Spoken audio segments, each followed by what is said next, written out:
That's great driver quality. I'm going to transform this panel to mimic this panel. This is not paint. This is me just doing a wet sand and cutting and buffing.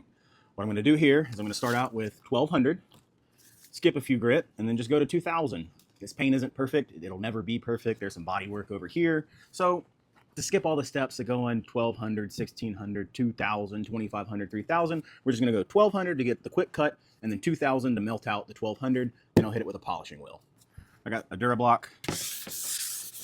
Let me just start off.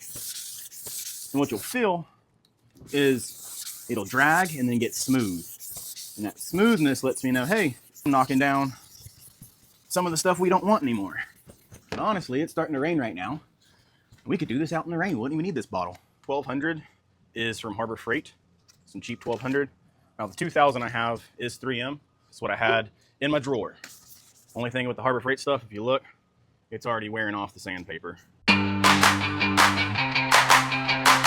At this point, we have done 2 stages of sand, one with the 12, one with the 2000.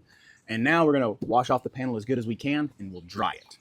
This is just a retired shower towel that I don't wash my body off with anymore. I use it for the cars. Nothing special. You could use a microfiber, you could use an old t-shirt. Now on to the polishing. We see that we kind of got a flat haze. We can see the scratch marks where we sanded.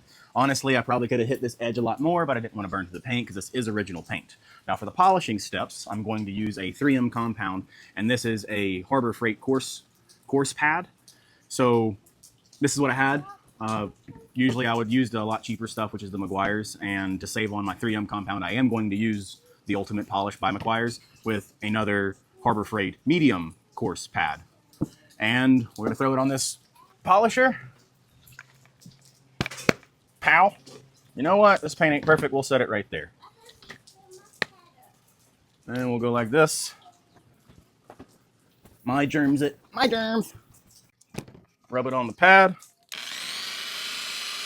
And we're off to polishing. I will say I've used this pad a lot. So its days are numbered. But for this car, it'll be just fine.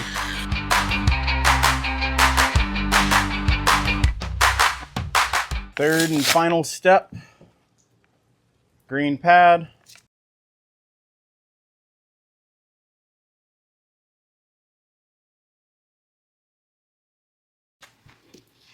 And would you look at that, man? Is it perfect? Absolutely not. Does it look a whole hell of a lot better? Yes, yes it does.